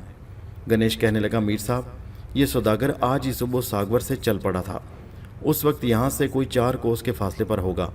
अगर हम अभी चल खड़े हों तो शाम से पहले उसे जा लेंगे। अमीर अली बोला, लेकिन वो सफ़र किस तरह कर रहा है, ये तो तुमने बताया ही नहीं। गणेश ने जवाब दिया, वो एक घोड़े पर सवार है और उसका घोड़ा बहुत मजबूत है। वो खच्चरों पर उसने अपना माल और असबाब लाद रखा है। उसके साथ 4 सवार हैं, एक भिखारी भी है, गोया कुल 6 आदमी समझ लीजिए। लेकिन मीर साहब यकीन मानिए, असामी बहुत मोटी है, इतना माल हाथ आएगा कि आपकी तबीयत खुश हो जाएगी। अमीर अली ये सुनकर मुस्कराया और कहने लगा, इतनी जल्दबाजी अच्छी नहीं, कल सुबह कूच होगा। अभी 3-4 दिन तक हम सौदागर को अपनी शक्ल नहीं दिखाना चाहते। सबसे अव्वल भवानी माता की इजाज़त लेनी ज़रूरी है, उसके बगैर किसी काम में हाथ डालना मुनासिब नहीं। चुनाचे दूसरे दिन सूरज निकलने से पहले हस्बे मामूल सब ठग खुले मैदान में जमा हुए। इससे पहले अमीर अली का बाप सैयद इस्माइल शगुन लिया करता था, मगर चूंकि अब उस गिरोह का सरदार अमीर अली था, इसलिए यह फ़र्ज़ भी उसी ने सर अंजाम दिया। मामूल की तरह उसने अपना बायां हाथ और आंखें आसमान की तरफ उठाईं और बुलंद आवाज़ से कहा, भवानी माता, हम तेरे चेले तेरे चरणों में एक और भेंट चढ़ाना चाहते हैं। अगर तू इसे मंजूर करती है तो हमारी मदद कर और हमें नेक शगुन दे। अमीर अली के बाद सभी ठगों ने बारी बारी इस दुआ को दोहराया। 15-20 मिनट तक बिल्कुल खामोशी तारी रही। ठग बड़ी बेताबी से किसी शगुन का इंतज़ार कर रहे थे। आखिर एक कौवे ने काएँ काएँ की और सब ठगों ने मिलकर ज़ोर से जय भवानी का नारा लगाया। देवी ने उनकी कुर्बानी मंजूर कर ली और अब इस मुहिम में उनकी कामयाबी यकीनी थी। उसके बाद ये काफ़िला खुशी खुशी सागवर से रवाना हुआ। 5वें दिन ठगों ने सौदागर को जा लिया। भिखारी दरअसल अमीर अली के गिरोह का ही एक ठग था। उसने पहले से ही सौदागर को ठगों और डाकुओं के खौफनाक किस्से सुना सुनाकर इस बात पर तैयार कर लिया था कि अगर कोई काफ़िला मिल जाए तो अकेले सफ़र करने के बजाय उसके हमरा सफ़र किया जाए, क्योंकि अकेले सफ़र करने की सूरत में नुकसान जानो माल का सख्त ख़तरा है। सौदागर ने अमीर अली के काफ़िले को देखा तो उसकी जान में जान आई। अमीर अली अपनी शक्लो सूरत, वज़ाकता और लिबास से किसी फ़ौजी पलटन का सरदार मालूम होता था। भिखारी ने सौदागर को कहा कि ये लोग सिपाही मालूम होते हैं। परमात्मा का शुक्र करो कि उसने उन लोगों को भेज दिया, वरना हैदराबाद पहुंचने तक हमारी जान और तुम्हारा जानो माल दोनों ठगों के हाथों ज़ाया हो जाते। अब किसी तरह मीर साहब को इस बात पर राज़ी कर लो कि वो हमें भी अपने साथ ले चलें। सौदागर अमीर अली के पास पहुंचा और कहने लगा, मीर साहब, मैंने इस भिखारी से सुना है कि आप हैदराबाद जा रहे हैं। आपका ये ग़ुलाम भी वहीं जा रहा है, मगर रास्ता पुरखतर है और मैं ठहरा सौदागर आदमी, जानो माल का ख़तरा है। अगर आप अपनी हिफाजत में ले चलें तो उम्र भर ये एहसान ना भूलूंगा। अमीर अली ने पहले तो इनकार किया और कहने लगा कि मैं जा तो हैदराबाद ही रहा हूँ, लेकिन किसी अजनबी और नावाकिफ़ की हिफाजत का ज़िम्मा नहीं उठा सकता। आप अल्लाह के भरोसे अपना सफ़र जारी रखिए। अगर उसे मंजूर हुआ तो आप हैदराबाद पहुँच जाएंगे, और अगर उसे मंजूर ना हुआ तो मैं हिफाजत करने वाला कौन होता हूँ। सौदागर कहने लगा, मीर साहब, हिफाजत तो अल्लाह ही करेगा, लेकिन वसीले की ज़रूरत भी तो है, और मेरा आपके सिवा और कोई वसीला नहीं। थोड़े से असरार के बाद अमीर अली ने सौदागर की बात मान ली। वो बेचारा अपने दिल में बड़ा खुश था कि परमात्मा ने बड़ा एहसान किया कि मीर साहब जैसा बहादुर मेरी हिफाजत को भेज दिया। उधर अमीर अली अपने दिल में सोच रहा था कि भवानी की बड़ी कृपा है कि इतनी मोटी असामी भेजी। गर्ज ये कि शिकार और शिकारी दोनों खुश थे। 2 दिन ये काफ़िला इसी तरह चलता रहा। अमीर अली किसी मुनासिब मौका की तलाश में था। आखिर वो भी मिल गया। रास्ते में एक नाला पड़ता था, बहुत छोटा और बहुत तंग, लेकिन पानी बहुत साफ़ था। अमीर अली ने हुक्म दिया कि आज दोपहर को हम सस्ताएंगे, इसलिए सब लोग वहीं उतर पड़े। अब कोई लेट रहा है, कोई नहा रहा है, कोई पानी पी रहा है, कोई इधर उधर टहल रहा है।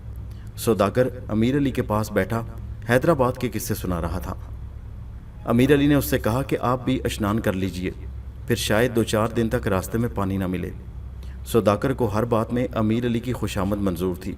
कहने लगा, मीर साहब, बात तो आपने दुरुस्त की, बड़ा पवित्र जल है, स्नान कर ही लेना चाहिए। रास्ते में कहीं और पानी मिल भी गया तो इस कदर साफ़ नहीं होगा। अमीर अली ने कहा, तो फिर मुहूर्त का इंतज़ार करने की क्या ज़रूरत है, कपड़े उतारो और नाले में दाखिल हो जाओ। सौदागर कहने लगा, मीर साहब, आप भी गुस्ल कर लीजिए, बड़ा लुत्फ़ आएगा। अमीर अली दिल से यही चाहता था और उसकी असल तजवीज़ भी यही थी, लेकिन कहने लगा, आप तो नहाइए, मैं भी नहा लूँगा। सौदागर हंसकर कहने लगा, इकट्ठे नहाने में जो लुत्फ़ आएगा वो अकेले नहाने में कहाँ। अमीर अली बोला, तो फिर सिर्फ मैं और आप इकट्ठे क्यों नहाएं, सब लोग क्यों ना इकट्ठे नहाएं। सौदागर बोला, बड़ी अच्छी बात है, सबको हुक्म दे दीजिए, इससे बेहतर तजवीज़ और क्या हो सकती है। इस तरह मालूम होगा गोया नाले में मेला लग रहा है। अमीर अली ने फ़ौरन सबको बुलाया और हुक्म दिया कि तमाम लोग नाले में नहाएं। ठगों को पहले से सारी साजिश से आगाही थी। खुशी खुशी कपड़े उतार कर नाले में दाखिल हो गए। अमीर अली सौदागर के साथ साथ था। 10-15 मिनट के बाद अमीर अली ने मुनासिब मौका देकर गोता लगाओ का हुक्म दिया। इशारा पाने की देर थी कि ठगों ने अपने अपने शिकार का गला घोंट दिया। सौदागर का गला खुद अमीर अली ने दबाया। उसके बाद 5-6 लाशों को घसीट कर बाहर ले आए। इत्तफाक ये हुआ कि उस दफ़ा ठगों को पहले से गड़ा खोदने का मौका नहीं मिला था, क्योंकि उस सूरत में खदशा था कि सौदागर को शक पड़ जाएगा। इसलिए अमीर अली ने सोचा कि पहले सौदागर का काम तमाम कर लो, उसके बाद लाशों को भी ठिकाने लगा लेंगे। लेकिन अब ये लोग लाशों को नाले से बाहर घसीट कर लाए थे کہ دور سے 2 سوار آتے دکھائی دیے۔ امیر علی نے پیر خان کو کہا، ان لاشوں پر اس طرح سے چادریں ڈال دو کہ دور سے یہ معلوم ہو کہ زندہ آدمی سو رہے ہیں۔ پیر خان نے چادریں ڈال دیں اور کہنے لگا، میر صاحب ان 2 سواروں کے متعلق آپ نے کیا سوچا ہے؟ امیر علی بولا، بظاہر تو یہ غریب آدمی معلوم ہوتے ہیں، انہیں ہلاک کرنے سے ہاتھ کیا آئے گا؟ پیر خان بولا، لیکن اپنی حفاظت کے لیے تو انہیں ہلاک کرنا ہی پڑے گا، اگر یہ زندہ بچ کر چلے گئے تو ہمارا بھید کھول دیں گے۔ امیر علی بولا، پیر خان انہیں پتہ ہی نہیں چلے گا، وہ تو یہی سمجھیں گے کہ قافلہ ہے، آرام کرنے کو یہاں اترا ہے، کچھ آدمی نہا رہے ہیں اور کچھ سو رہے ہیں۔ پیر خان کہنے لگا، سردار آپ بھی بہت بھولی باتیں کرتے ہیں، مردے پر چادر پڑی ہوگی تو کون نہ پہچان لے گا کہ یہ مردہ ہے، زندہ آدمی بھی کبھی اس طرح سوئے ہیں؟ امیر علی کہنے لگا، تو اچھا جو تمہاری مرضی ہو کرو، مجھے کوئی اعتراض نہیں۔ پیر خان کہنے لگا، کرنا کیا ہے، ان سواروں کو بھی ہلاک کرنا پڑے گا۔ اتنے میں وہ دونوں بدقسمت بھی نزدیک آ پہنچے۔ پیر خان اور موتی نے آگے بڑھ کر انہیں روک لیا اور گھوڑوں سے اترنے کو کہا۔ وہ نیچے اترے تو پیر خان بولا، تم کہاں جا رہے ہو؟ سوار کہنے لگا، یہاں سے 14 میل کے فاصلے پر ایک گاؤں ہے، ہم وہاں جا رہے ہیں۔ پیر خان نے پھر پوچھا، تم صرف 2 آدمی ہو یا تمہارے پیچھے اور بھی آدمی ہیں؟ ایک سوار نے کہا کہ 2 آدمی اور آ رہے ہیں، بس آج صبح ہم 4 آدمی ہی چلے تھے، ہمیں جلدی تھی اس لیے ہم تیزی سے آئے، 2 پیچھے رہ گئے ہیں، 1 گھنٹے تک وہ بھی پہنچ جائیں گے، لیکن ہمارا راستہ چھوڑیے، ہمیں بہت جلدی ہے۔ پیر خان بولا، خبردار ہلنے کی کوشش نہ کرنا۔ ایک سوار بولا، تم ہمارا راستہ روکنے والے کون ہو؟ ہم اپنی راہ جا رہے ہیں، تمہیں ہم سے کیا واسطہ؟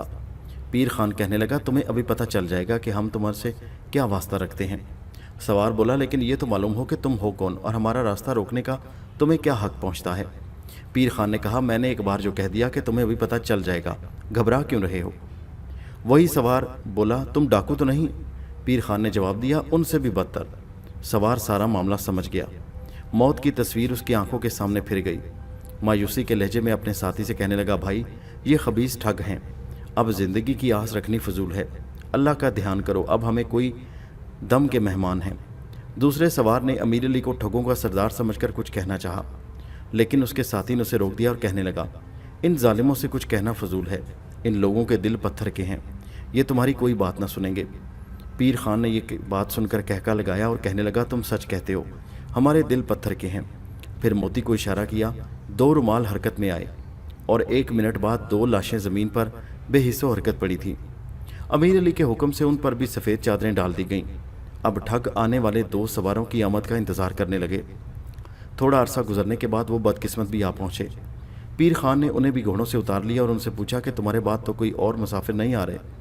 انہوں نے بتایا کہ آج صبح ہم 4 مسافر روانہ ہوئے تھے، 2 آگے نکل گئے، ہم 2 پیچھے رہ گئے، ہمارے بعد کوئی مسافر نہیں آ رہا۔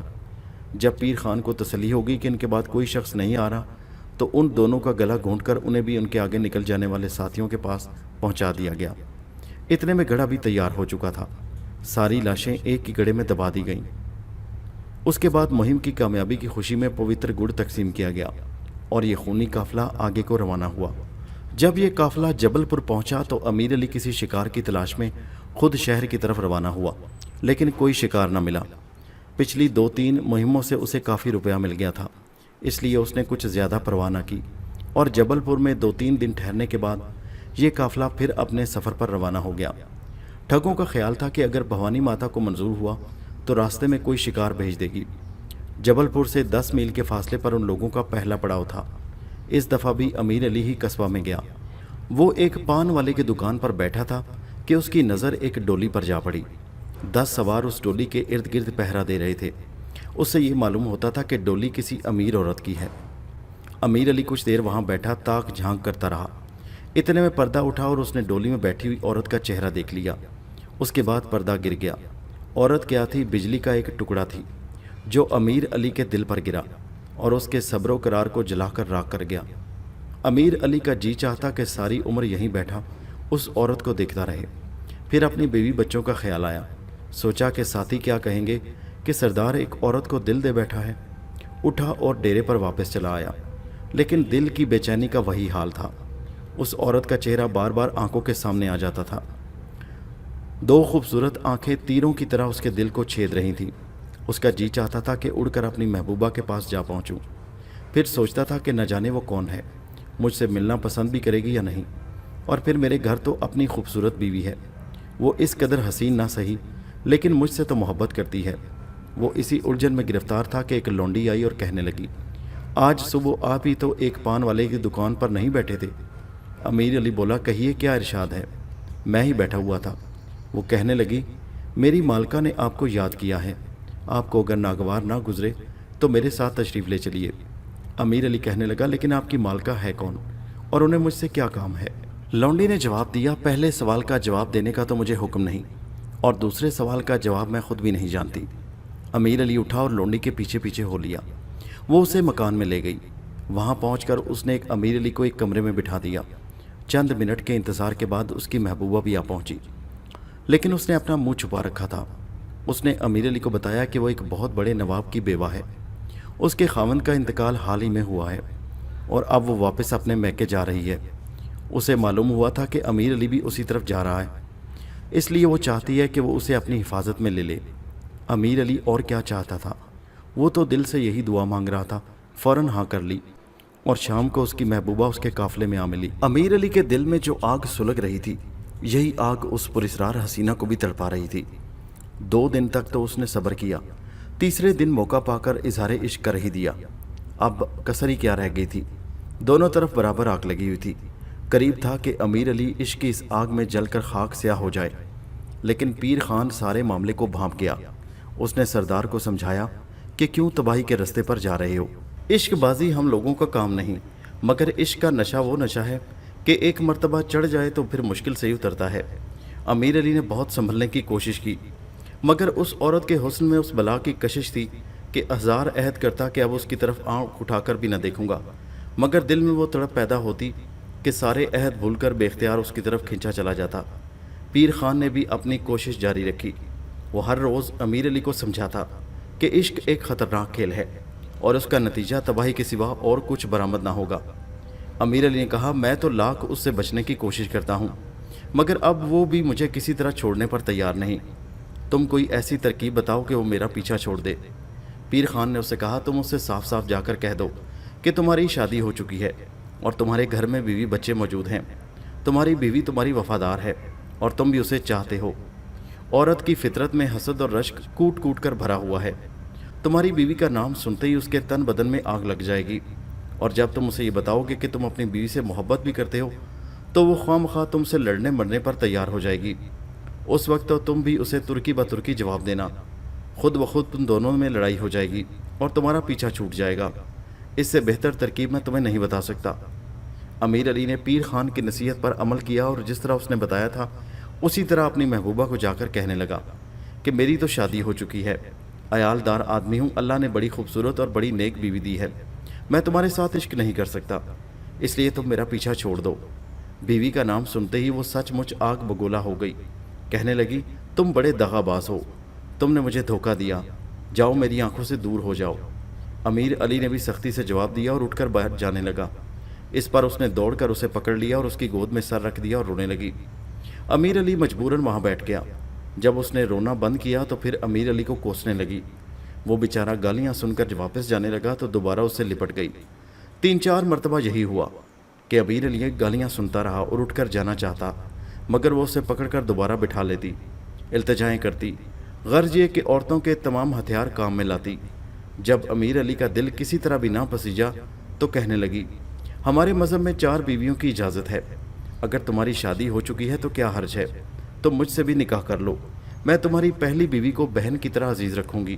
امیر علی نے یہی غنیمت سمجھا کہ کسی طرح یہ کمبخت پیچھا چھوڑ دے، چنانچہ اس نے وعدہ کیا کہ وہ تھوڑے عرصے بعد اسے شادی کر لے گا۔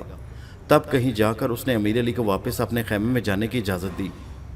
امیر علی نے پیر خان کو سارا ماجرا کہہ سنایا اور کہنے لگا، اب تم بتاؤ کہ کیا کیا جائے، میں تو کمبل کو چھوڑتا ہوں لیکن کمبل مجھے نہیں چھوڑتا۔ پیر خان نے چٹکی لیتے ہوئے کہا، تو دوسری شادی کر لیجئے، 4 بیویوں کی اجازت تو ہے ہی۔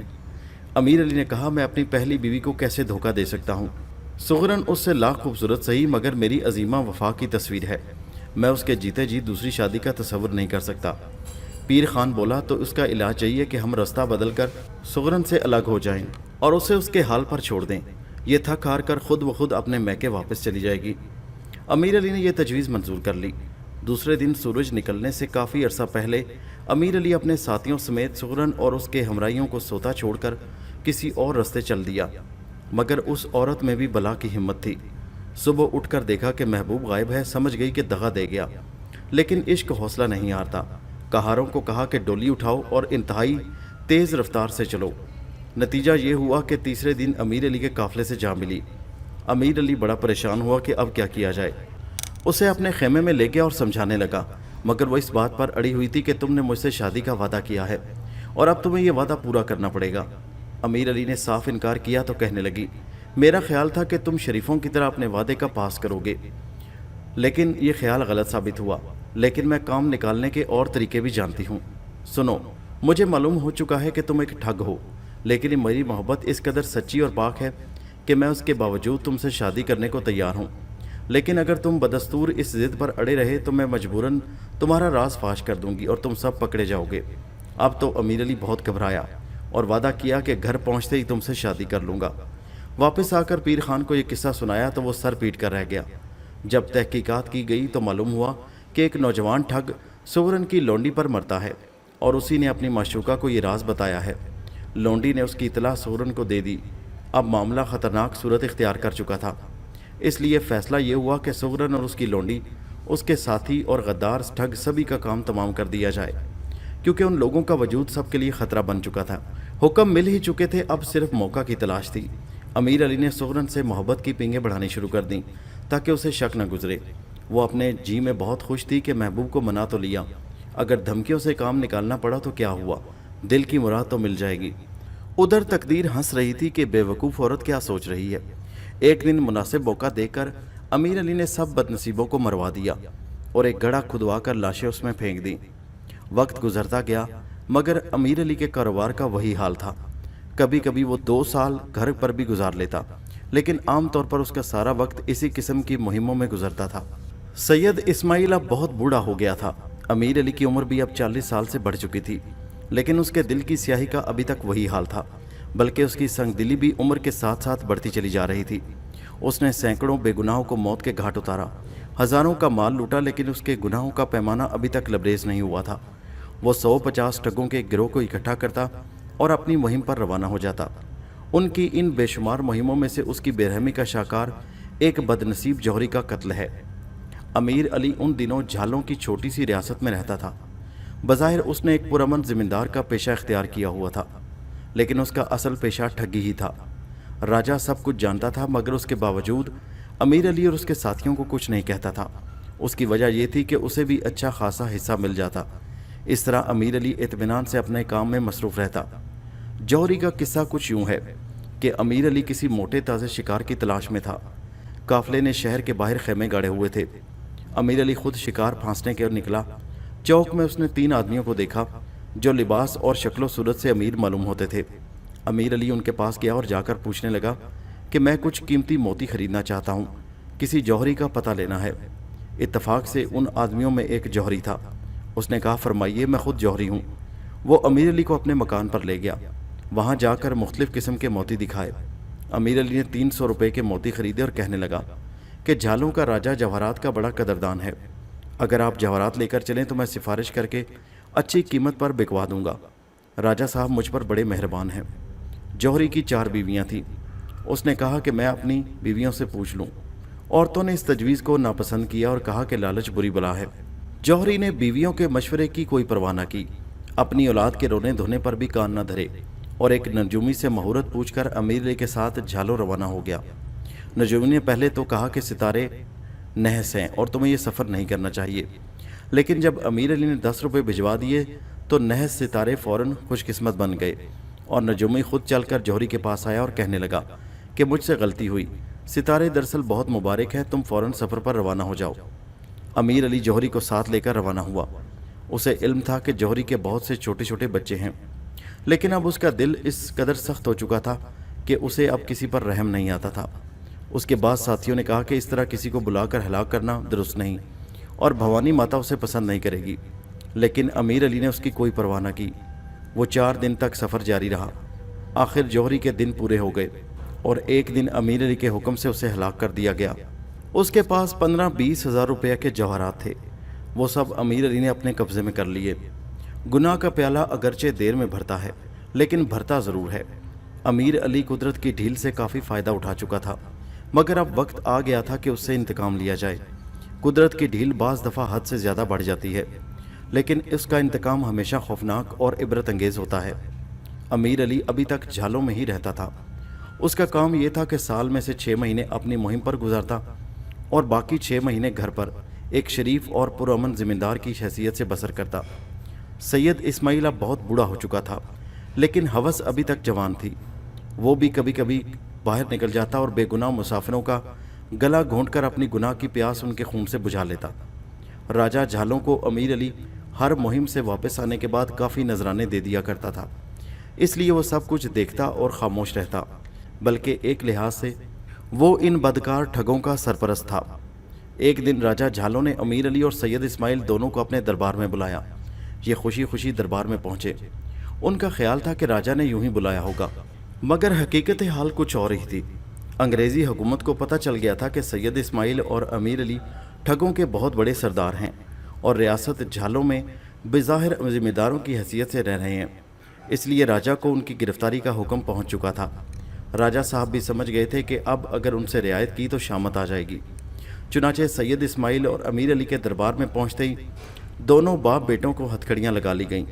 सैयद इस्माइल समझ गया कि बात बिगड़ गई है, लेकिन हवास बजा रखे और कहने लगा, हजूर, हम इस किस्म के सलूक की वजह नहीं समझ सकते। हम गरीब ज़िम्मेदार हैं, हमारी बेइज्जती क्यों की जा रही है? राजा बोला, ठहर जाओ, अभी मालूम हो जाएगा कि तुम गरीब ज़िम्मेदार हो या जालिम और बेरहम ठग। राजा ने हुक्म दिया कि हज़ारी को हाजिर किया जाए। हज़ारी सैयद इस्माइली के गिरोह का एक ठग था और अब वादा माफ़ गवाह बन चुका था। राजा ने उसे हुक्म दिया कि सैयद इस्माइल के मुतालिक जो कुछ वो जानता है सचमुच बयान कर दे। हज़ारी ने जो दास्तान सुनाई उसे सुनकर सारे दरबारियों के रोंगटे खड़े हो गए। सैयद इस्माइल ने सैकड़ों बेगुनाहों को खुद अपने हाथों से मौत के घाट उतारा था। उन बदनसीबों में हिंदू, मुसलमान, बच्चे, बूढ़े, जवान सभी किस्म के लोग शामिल थे। उसका आखिरी शिकार जसवंत मल था। जसवंत मल का नाम सुनकर राजा भड़क उठा। जसवंत उसका बड़ा अजीज सरदार था और अभी पिछले हफ्ते ही सफ़र पर रवाना हुआ था। राजा उसे ज़िंदा समझे बैठा था। यह सुनकर सैयद इस्माइल ने उसके प्यारे दोस्त का काम भी तमाम कर दिया है। राजा ने बहुत पेचोताब खाए और कहने लगा, खबीस डाकू, तुमने जसवंत मल को भी कत्ल कर डाला। सैयद इस्माइल ने साफ इनकार किया। इस पर एक और वादा माफ़ गवाह हरनाम को बुलाया गया। हरनाम इस्माइल का एहसानमंद था। जब उसे दरबार में बुलाया गया तो उसने सैयद इस्माइल को देखकर आंखें नीची कर लीं। हज़ारी बोला, जब सैयद इस्माइल ने जसवंत मल को मारा है तो हरनाम उसके साथ था। गड़ा हरनाम ने ही खोदा था। राजा ने हरनाम से पूछा, क्या ये सच है? उस वक्त हरनाम की अजीब हालत थी। वो अपने पुराने मोहसिन से गद्दारी न कर सकता था। सैयद इस्माइल ने अपनी रहम तलब निगाहें उसके चेहरे पर गाड़ दी। हरनाम ने दिल कड़ा किया और कहने लगा, मुझे जसवंत मल के कत्ल का कुछ इल्म नहीं। सैयद इस्माइल का चेहरा खुशी से चमक उठा। अभी तक जान बच जाने की उम्मीद थी, मगर हज़ारी कहने लगा, मीर साहब के बाएं हाथ में जो अंगूठी है वो उतार कर देखिए, ये अंगूठी जसवंत मल की है। राजा ने हुक्म दिया कि अंगूठी उतार कर पेश की जाए। वो अंगूठी वाकई जसवंत मल की थी और उस पर उसका नाम भी कंधा था। अब सैयद इस्माइल के लिए ज़िंदगी की कोई उम्मीद बाकी न रही, इसलिए उसने इंतहाई जुर्रत से काम लेते हुए राजा को मुखातिब किया और कहने लगा, राजा तो हमसे ज़्यादा मुजरिम है। मैंने जितने गुनाह किए उनमें से अक्सर में तो मेरे साथ शरीक था। मैंने जो कुछ किया तेरे इल्म और तेरी रज़ामंदी से किया। तुझे लूट मार में हमारे साथ बराबर हिस्सा मिलता रहा। आज तू इंसाफ का ठेकेदार बना बैठा है। राजा में ये सुनने की ताब कहाँ थी। हुक्म दिया कि शाही फील खाने से हाथी मंगवाया जाए। चुनाचे दरबार में हाथी लाया गया। सैयद इस्माइल को ये सज़ा दी गई कि उसे हाथी के पाँव के साथ बांध दिया गया और हाथी ने उसे पाँव तले रौंद डाला। सैयद इस्माइल ने एक बहादुर और बेखौफ इंसान की तरह जान दी। उसका रंग मौत के डर से जर्द नहीं हुआ, बल्कि आखिरी वक्त तक वो मुस्कुराता रहा। मरने से पहले उसने राजा से कहा, याद रखो, मैं भवानी माता का चेला हूँ। भवानी का इंतकाम हमेशा ख़तरनाक होता है। मुझ पर जो जुल्म हो रहा है उसकी सज़ा तुम्हें ज़रूर मिलेगी। फिर अमीर अली की तरफ देखा और उसे मुखातिब करके कहने लगा, अमीर अली, अगर बाप की रूह को खुश करना चाहते हो तो इसकी मौत का इंतकाम लेना, और उसका बेहतरीन तरीका यही है कि अंग्रेज़ों को राजा के करतूत से आगाह कर दो। अब अमीर अली की बारी थी, लेकिन उसकी किस्मत में अभी मौत नहीं लिखी थी। उसे अभी तक कई सदमे देखने थे। उसकी बीवी अभी तक इसे एक शरीफ सौदागर और ज़मींदार समझे थी। जब उस बेचारी को मालूम हुआ कि उसका खामद और ससुर दरअसल भेड़ के लिबास में भेड़िए थे तो उसे बेहद नदामत और शर्म महसूस हुई। उस सदमा ने उस बेचारी की जान ले ली। अमीर अली का घर बारे जब्त कर लिया गया और उसकी इकलौती बच्ची आवारा फिरने लगी। कोई उस गरीब और बेगुनाह लड़की को एक ठग की बेटी समझकर अपने यहाँ पनाह नहीं देता था। खुद अमीर अली जान बचाकर भाग तो निकला, मगर कई महीने तक तबाह हाल इधर उधर सर छुपाता रहा। भवानी के पवित्र गुड़ के मुतल्लिक मशहूर था कि जिसने एक बार चख लिया वो तमाम उम्र ठगी से तौबा नहीं कर सकता। चुनाचे अमीर अली ने भी दोबारा यही काम शुरू कर दिया, मगर आखिर पकड़ा गया। आपके फांसी की सज़ा लाजमी थी, इसलिए अमीर अली हवालात की कोठरी में मौत का इंतज़ार करने लगा। गणेशा भी उसी हवालात में बंद था। अमीर अली को गणेशे से हमेशा नफरत रही। इस नफरत की वजह अमीर अली को मालूम न थी। अब उसे मालूम हुआ कि उसकी माँ का गला गणेशे ने ही घोंटा था। अमीर अली के सीने में इंतकाम की आग भड़क उठी। अब उसकी ख्वाहिश थी कि गणेशे को अपनी आंखों से फांसी पर लटका हुआ देख लूं तो माँ की रूह को ठंडक पहुंचेगी। इस जज्बा इंतकाम की तस्कीन की खातिर अमीर अली ने अपने फ़िरका के तमाम असूल भुला दिए और वो शख्स जो साल साल तक ठगों के ज़बरदस्त गिरोह का सरदार रहा था, एक वादा माफ गवाह बन बैठा। गणेशे को अमीर अली की आंखों के सामने फांसी पर चढ़ा दिया गया, लेकिन रिहाई अमीर अली को भी न मिली, क्योंकि हुकूमत जानती थी कि अगर उसे छोड़ दिया गया तो पवित्र गुड़ का असर फिर उस पर गालिब आ जाएगा। इसलिए अमीर अली को सारी उम्र के लिए कैद कर दिया गया।